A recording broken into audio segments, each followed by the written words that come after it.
Hallo ihr liebe Leid, hier ist wieder der Yankee mit Let's Play Monkey Island auf Pelzig, beziehungsweise The Secret of Monkey Island auf Pelzig Special Edition natürlich. So, das gehen wir jetzt mal an die Hunde weiter. Und njam, njam, njam, njam, njam, njam. Der Hähne kriegt auch noch was ab. Njam, njam, njam, njam. Oh, njam, njam. Wichtig, Moment. Wichtige Notiz. Diese Hunde sind nicht tot. Sie schlafen nur. Hier in diesem Spiel werden keine Tiere verletzt. Natürlich nicht. So. Schlafende Piranha-Pudel. Schauen wir uns mal an. Sie schlafen friedlich. Okay. Machen wir die der auf. Aber ich muss auch sagen, mehr als 4 Episoden kriege ich da auch nicht am Tag hier. Weil es ist wirklich extrem schwierig, muss ich sagen, das Ganze in der Geschwindigkeit, und ich kann natürlich auch leider nicht die Geschwindigkeit von der Texte anpassen, das von Englisch auf Pelzig zu übersetzen und dann noch die verschiedene Stimme, das ist schon keine schlechte Aufgabe, aber auch nicht schlecht, was so ein Spiel, was das erste großartige Spiel meiner Kindheit eigentlich war. Ich liebe The Secret of Monkey Island, gehört immer noch zu meinen absoluten Lieblingsspielen. Eine unbezahlbare Ming-Vase. Okay, gucken wir uns auch mal das Bild hier an. Den Mann kenne ich nicht, aber irgendwie erinnert mich der Hund an den aus der Bar. Aha. Okay, da ist der arme Hund aus dem Herrenhaus anscheinend irgendwie in der Scum-Bar gelandet. Ach, Hunde können anscheinend abstürzen, wie es aussieht. Das Buttelschiff, das können wir uns auch nicht angucken. Wir gucken uns mal die Bücher an. Ich habe jetzt keine Zeit zum Lesen. Ja, du hast nie Zeit für irgendwas, Guybrush. Ich weiß, du bist so ein bisschen ein Spielverderber. Immer nur etwas beschränkt in seine Mittel, der gute Guybrush. Der haben wir noch, die können wir natürlich aufmachen. Also, aufmachen. Gucke, was hier kommt. Die Tür scheint mir verschlossen zu sein. Okay. Okay, halte mal eine Gaul. Wie war dann das jetzt nochmal? Ich überlege. Ah ja, daneben die der. So. Ach so, ganz nebenbei wollte ich natürlich auch noch in der allerersten Episode erwähnen. Die liebe und wundervolle Ala hat mir eigentlich das Spiel hier empfohlen. Ich habe ewig und 3 Tage bei meinen Let's Plays mal noch im DOS-Emulator gesucht und irgendwie nichts gefunden, bis mir die liebe und wundervolle Ala hier die Special Edition empfohlen hat und gesagt hat, das kann man eigentlich auf die Classic Edition hier switchen. Deswegen das ganze Let's Play ist eigentlich ihr zu verdanken, die ganze Monkey Island-Reihe, die ich dann auf Steam gefunden habe. In dem Fall nochmal ein liebes und herzliches Dankeschön an dich, Ala. Vielen lieben Dank, dass du mir nochmal ermöglicht hast, hier die Superspiele meiner Kindheit auch nochmal als Let's Plays zu machen. Dankeschön. So, machen wir mal die der auf und gehen hier rein. Das sieht noch ein Job für fester Scheintop aus. Hoho. Oh. Tuck. Oh. Oh, jetzt schnappt er sich die Ming-Vase. Jetzt geht's aber ab. Crash. Hypnotisiere Quellsom Rhinoceros. Ach du liebe Zeit. Die Befehle jetzt halt. Drücke roten Knopf. Nicht rote Knopf! Ach du liebe Zeit. Schau den Jack an. Das ist ein großer, hässlicher, horiger Jack, der Wachslippe trägt. Drück doch mal den Jack, genau.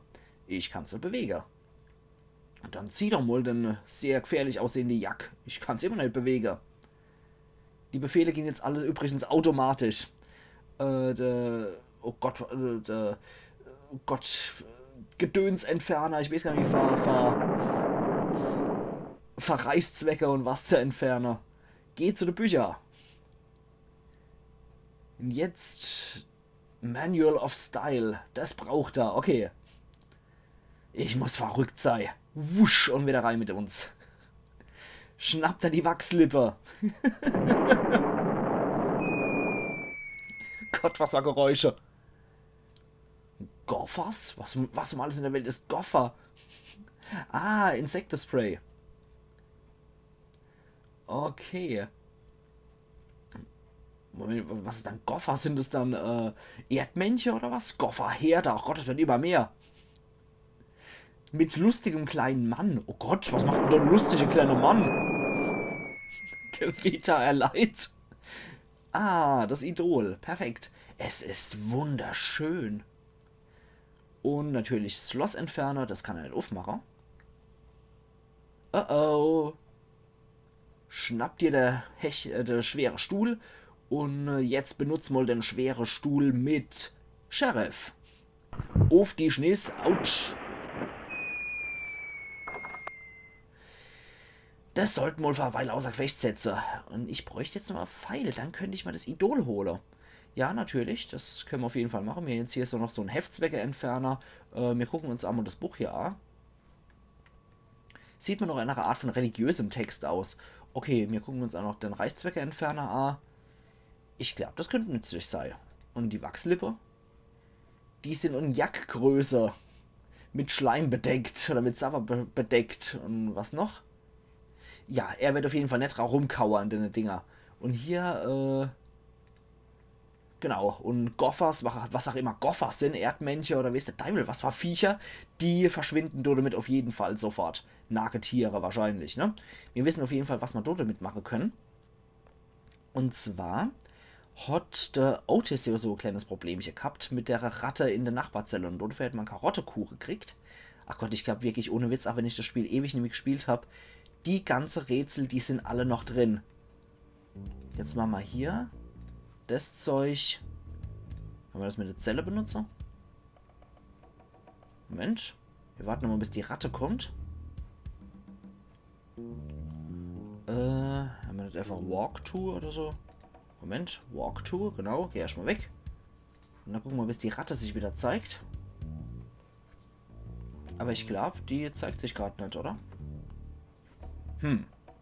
Vielleicht wieder in die Richtung gehe. Wir könnten natürlich auch wieder mit dem Hansel sprechen. Vielleicht hat es ja auch so schon geklappt. Sprich mit Otis. Ja, er hat anscheinend nichts mehr großartig zu erzählen. Okay. Dann müssen wir warten, bis sich die Ratte wieder zeigt. Das heißt, die habe ich anscheinend verpasst. Wir probieren es mal so. Jetzt aber fix. Mist. Das ging nicht schnell. Jetzt kommt sie natürlich wieder. Jetzt kommt sie natürlich wieder. Nur um mich zu ärgern. So, nicht mit der Zelle. Nee, du verschwindest dann gleich wieder, die Rat. Mensch, wir stellen uns mal dort hier. Können wir das überhaupt mit der Ratte benutzen? Warte mal. Zack, zack. Das müsste sich nur noch mal zeigen. Ist etwas frickelig hier. Nochmal. Komm schon. Nee, Moment. Wir gucken uns erstmal die Zelle an. Die ist verschlossen. Können wir das Ding benutzen?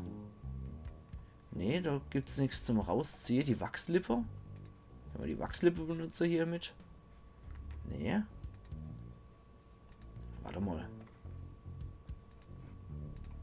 Aber ich weiß auf jeden Fall, das müssen wir mit der Ratte benutzen. Glaube ich zumindest in Erinnerung zu haben.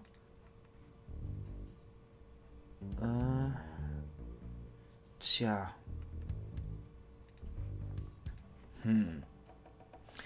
Moment. Anastrom. Anastrom, das müssen wir an ihn weitergeben. So rum, damit er sich verteidigen kann. Ich glaube, so rum war das, oder? Jawohl. Ja, das kann mir aber helfen, die Ratte hier. Dankeschön. Da ist der Cora. Okay, dann gucken wir uns jetzt auch mal an. Nicht Talk to. Nee, ich möchte mit dem Karottekuchen retten. Das machen nur Wunderlinge. Er ist sehr schwer. Aha, dann machen wir vielleicht mal auf. Aha, da ist ein Pfeiler. Ja, das ist ein raui Metallpfeiler. Vielleicht könnte man auch Otis damit rausholen. Mache ich lieber, ums Idol zu holen. Okay. Sorry, Otis. Aber hätte er mal lieber in dem Kram geguckt, das weiß man ja aus jedem Knaschtfilm, dass in Kuchen meistens Pfeile versteckt sind, damit die Leute aus ihrer Gefängniszelle abhauen können. Dumm gelaufen, mein Freund. Jetzt haben wir die Pfeiler. Das Zeug brauchen wir, ums Idol zu holen. Also nix wie Rei hier. Und wir erledigen den Rest. Dumm. So. Jetzt nochmal. Benutze gähnendes Loch. Das scheint nicht zu funktionieren. Dann geht doch mal rein. Ich hab die Pfeil. Hui! Und jetzt wieder Chef die Befehle achte, was da wieder steht. Benutze die Manual of Style mit dem Schredder benutze und gib das stylische Konfetti an das schwer bewaffnete Clown. Hui! Wirf Wachslippen ins Feuer. Ja, jetzt habe ich leider mein ganze coole Kram weg. Benutze die Pfeile auf den Rhinoceros-Fußnägeln. Benutze die Pfeile auf dem Schloss und schnapp das fabulöse Idol.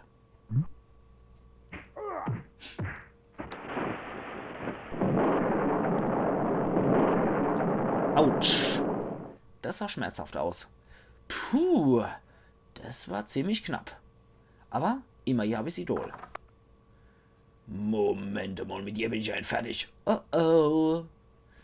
Hab ich dir gesagt, dass du hier das Idol schnappen willst? Das kann ich erklären. Ja, so kann ich das auch. Du hast die Pudler von der Gouverneurin vergift. Die schlufen doch nur. Und dann bist du noch in ihr Haus eingebrochen. Der war nicht abgeschlossen. Und dann hast du auch noch ihr wunderbares Kunststücke geklaut. Das verstehen sie alles falsch. Ja, wirklich? Na, dann hören wir uns da Erklärung an, Kerl. Ich wollte es mir nur ausleihen. Das gehört in ein Museum. Natürlich so ganz Indiana Jones mäßig. Die Piratenanführer haben mir das gesagt. Das wäre schon ziemlich petzemäßig. Ach komm. Die hat gesagt, ich kann's haben. Ist hier irgendetwas falsch? Ich hab den Rumlungerer hier gesehen, wie er ihr Idol geklaut hat, Gouverneurin. Und der hat gesagt, sie hätten's ihm gäbe. Das stimmt, das hab ich. Was? Du hast mich schon gehört, Fester. Die richtig froh hier ist eigentlich, warum wir hier einbrechen konnten, während du in deiner Wache warst. Jetzt geh fort, Fester. Ich kann mich damit schon auseinandersetzen. Buff. Mit dir rechne ich später noch ab. Ach, Entschuldigung wegen dem. Der ist nei. Ich bin Gouverneurin Marley. Oh, Gouverneurin Elaine Marley. Und ich hab dir also das Idol gegeben, hm? Moment, so ganz nebenbei. Oh je. Also nee, da findest du definitiv. Ich musste jetzt einfach mal wechseln. Nee. Du findest es so dann definitiv besser. Also sie hat mir das Idol gegeben.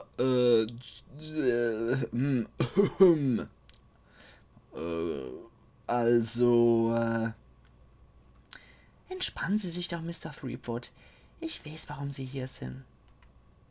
Glauben Sie mir, Sie sind nicht der Erste, der es versucht hat. So nebenbei, ich bewundere, dass Sie so, was habe ich jetzt nicht mehr mitgekriegt, dass Sie so weit gegangen sind, oder was? Jeepers.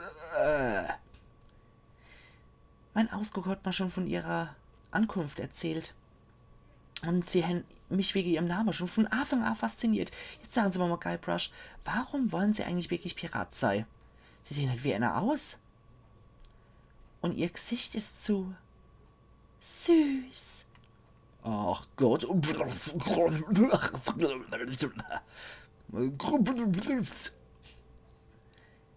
Ich sehe schon.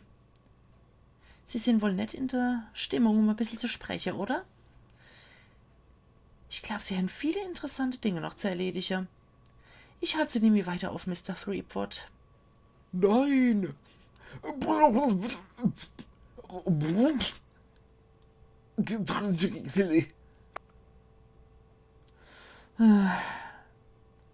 Ich wünschte, ich könnte mit Frauen sprechen. Ach Gott, dort ein immenses Problem. Ach ja. Gucken wir uns jetzt mal das tolle, fabulöse Idol an. Es ist wunderschön. Okay, also. Was machen Sie, Herr Thriftword? Verpiss dich, Fester. Was haben wir denn hier noch? Es ist noch nicht so spät, dass wir Freunde sein können. Und ja, das bringe ich bei mir in Sicherheitsverwahrung. Verpiss dich, Fester. Ich glaube, Sie müssen sich mal ein bisschen abkühlen. Geben Sie mir Ihr Schwert. Oh oh.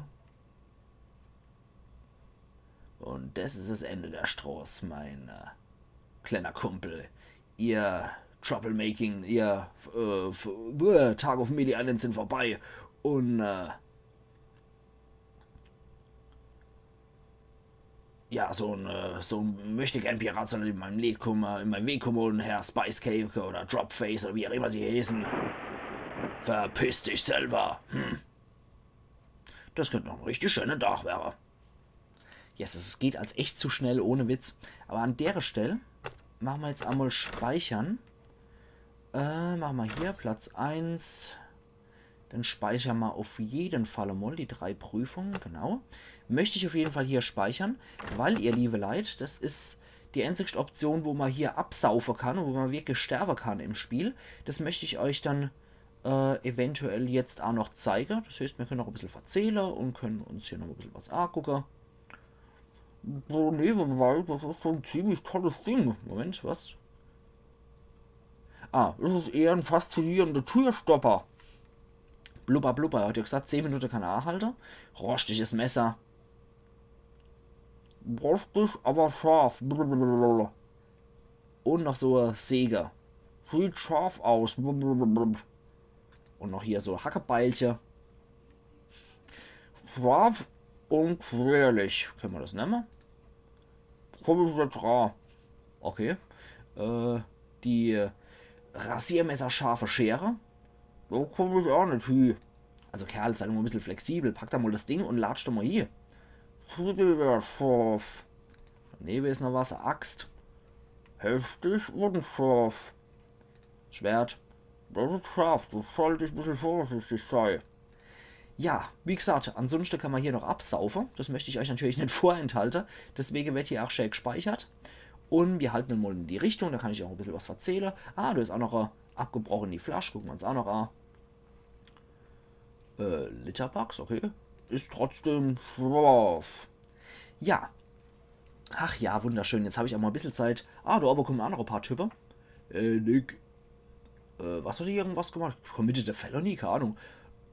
Irgendwas mit dem großen Messer. Ja. Was soll ich noch mitmachen? Ach, schmeiß doch fort. Jo, dann schmeiß es halt ins Wasser. Nee, mach das doch nicht. Warum denn nicht? Ich muss es doch fortschmeißen. Es könnte irgendwo auftauchen. Das ist mir doch egal. Maisspuren sind ja nicht drauf. Ich schmeiß es einfach rein. Vielleicht brauche ich sie noch. Mach's gut. Tschüss. Okay, also anscheinend könnte ja auch sein, dass der einer abgestochen hat. Ich weiß nicht, auf jeden Fall hat er ein Messer gehabt und das wollte er jetzt mal fortschmeißen. Dann hat er sich auch noch überlegt, vielleicht könnte er es ja noch gebrauchen. Jo, wir sind jetzt hier noch lustig weiter ohne und machen Absauferles. Wie gesagt, da habe ich jetzt auf jeden Fall noch ein bisschen Zeit, was zu erzählen. Nicht nur, dass ich Ala sehr dankbar bin, dass sie mir hier die Monkey Island Special Edition vorgeführt hat, womit man halt auch wirklich schön einen Classic-Mod spielen kann. Ach, das ist wirklich schön. Und für mich war Monkey Island, wir hatten damals 1993 oder 94, haben wir unseren DOS-Computer gekriegt, unseren allerersten Computer. Das war schon eine ziemliche Kaste, muss ich sagen. Der hat 16 MB Speicherkapazität gehabt. Und Monkey Island waren damals 16 riesengroße Floppy-Disks. Und die haben, glaube ich, insgesamt 4 oder 8 MB verbraucht. Das war eigentlich schon fast der halbe Speicher, der nur weggegangen ist, nur weil wir Monkey Island drauf gehabt haben. Und das musste immer mühsam unter DOS geladen werden mit Run DOS Monkey Island.exe. Und da gab es dann früher noch ursprünglich diesen geilen Kopierschutz. Und zwar wurde da in der Schachtel, in dem Karton, in dem Monkey Island mit der Diskette geliefert wurde, war dann auch noch mit dabei so ein Rad im Prinzip. Das konnte man auf 2 Seiten drehen, also ein innerer Kreis und ein äußerer Kreis. Und da wurden eben dann immer Froche gestellt. Und je nachdem, was für Bild da angezeigt wird, das musste man auf dem Rad drehen. Und das hat dann noch bestimmt die Zahl rausgespuckt und die musste man dann eingeben. Und das war dann damals sozusagen der Kopierschutz von dem ganzen Ding. Und da konnte man dann immer sicherstellen, nur die Leute, die das Spiel original gekauft haben, haben auch dieses lustige Rad und können auch so nur entsprechenden Code eingeben.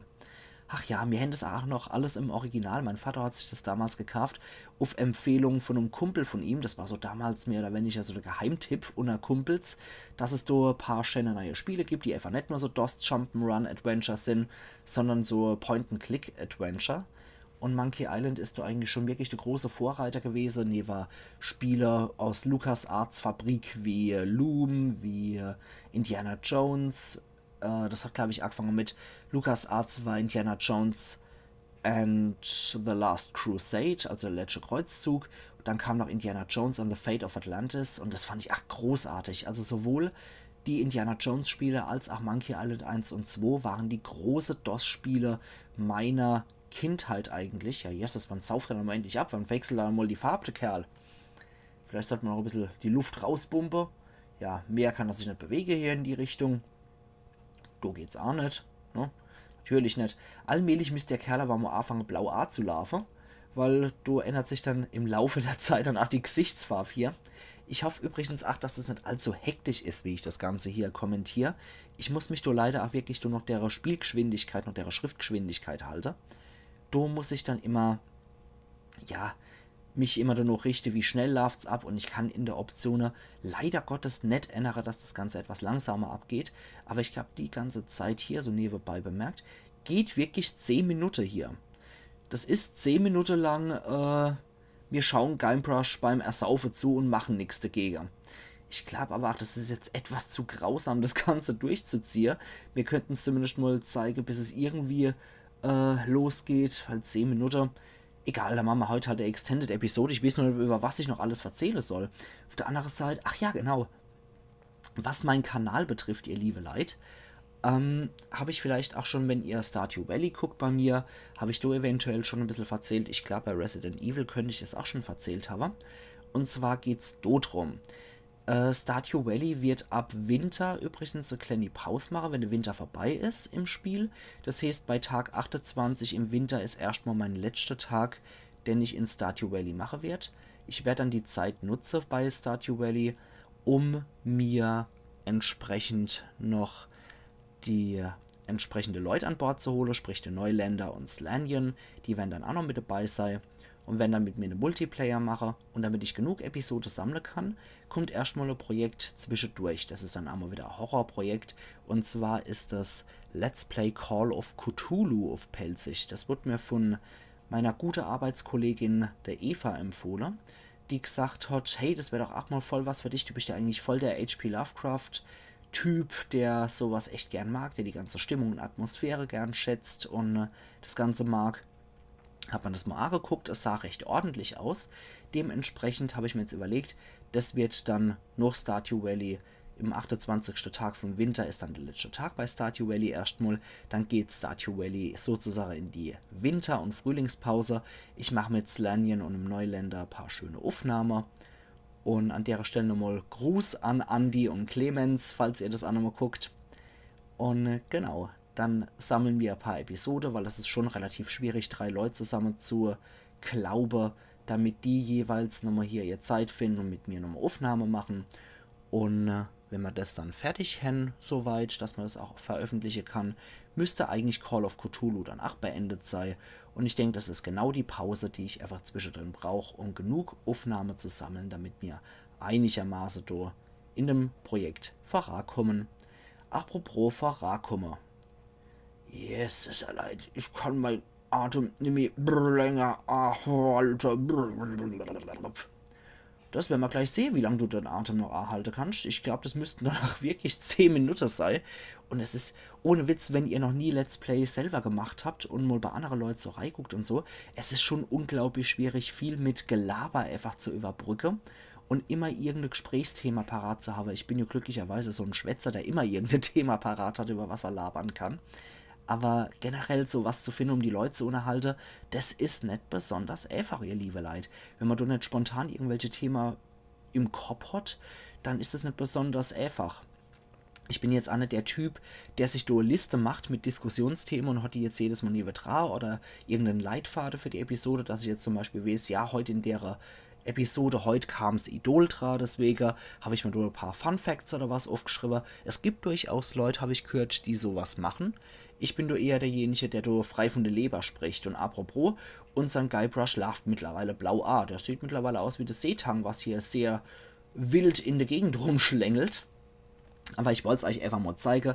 Ich finde es nicht so schön, wenn man das am Ende vom Spiel nochmal anhängt, einfach nur zu zeigen, hey, hör mal, ist eine von den wenigen Gelegenheiten, wo man hier wirklich im Spiel sterben kann. Aber eigentlich kann man in LucasArts Spiele wirklich nicht sterben. Die sind eigentlich immer so konzipiert, zumindest die Monkey Island Dinger, dass man eigentlich nicht sterben kann. Und wenn, dann sind es lustige Gimmicks, die man hier parat hat. So, jetzt ist er schon violett. Also das ist schon ein ziemlich grausamer Tod. 10 Minuten lang braucht der, bis der verreckt. Das ist schon heftig. Da stelle ich mal eine andere Sache schöner vor, als zu ersaufen. Also, gerade auch, wenn der dann aufgeschwemmt ist und aufdunst, ach, das ist schon ekelhaft. Jetzt ist er schon tiefblau wie die Fische. Wir haben es auf jeden Fall nicht mehr lang. Jetzt hat er schon angefangen, die Farbe zu verändern. Glas, das macht sich nicht mehr lang. Okay, das sieht so eigentlich unverändert aus. Jetzt ändert er wieder die Farbe und jetzt ist er grün und jetzt ist er tot. So, jetzt hätten wir hier noch Bloat und Float. Also wir können uns auch natürlich jetzt null mehr bewegen. Bloat, also Blähe auf hätten wir noch. Starre. Bob, keine Ahnung, Bob. Verrotte haben wir hier noch. Und ja, Schwebe. Und Order Hintbook. Okay, so viel dazu, ihr liebe Leute. Das ist die einzige Möglichkeit, wie man hier im Spiel auf sehr grausame Art und Weise krepieren kann. Und unser Mr. Threepwood hat mal gezeigt, wie er eigentlich die Luft 10 Minuten lang erhalten kann. So, jetzt kommen wir aber raus aus dem ganzen Kram. Wir schnappen uns das tolle Ding und latschen einfach wieder raus. So einfach geht das. Ich glaube, ich könnte Schwert gebrauchen. Das wird's schon machen. Das könnte auch meins sein, was der fester Scheintop da reingeworfen hat. Naja, so schwer war das jetzt auch nicht. Also, dann zeige ich mal das dappige Idol mit dem Piraten-A-Führer und, du lebst! Gouverneurin! Hey, du kannst hier sprechen. Wer hat dann das gedacht? Und was machst dann du hier? Wolltest du hier den Job beenden? Nee, ich hab nur gesehen, wie du hier runtergebracht worden bist und Fester hat nicht auf meine Anweisung gehandelt, dich hier reinzuwerfen. Also bist du hergekommen, um mich zu retten? Also, ich hätte nie gedacht, dass du mich magst. Naja, unser erstes Treffer war ein bisschen merkwürdig. Du erschienst, als hast du das Problem, Sätze zu formulieren. Bist anders als die anderen Bürger. Naja, ich bin eigentlich nicht wirklich so ein Bürger. Ich bin eher so ein Typ, so ein Niemand, so ein Möchtegern-Pirat. Und, wenn hätt's dann gestört, wenn ich eher ersoffen wäre. Mich hätt's gestört, Guybrush. Oh, Gouverneurin. Oh, Threepwood. Oh, Elaine. Oh, Guybrush. Liebes Muffin. Zuckerstiefel. Honigkürbis. Plunderhäschen. Küss mich. Nee, das dürfen wir nicht. Was? Nicht hier. Nicht, wo uns jeder sehen kann. Was? Schämst du dich wegen mir? Nee, es ist wegen was anderem. Wegen den vielen Piraten, die mir Avance machen. Ich möchte ihre Gefühle nicht verletzen. Und hab meinem Vater immer gesagt, dass ich niemals in Pirat verlieben würde. Wenn die uns zusammen sehen, dann haben sie gewusst, dass ich immer gelogen hab. Erlaubt, dann geh mal dann zu dir heim, oder? Okay. Aber zuerst musst du deine Prüfungen beenden. Ich will nicht, dass du unvorbereitet bist, oder was war das?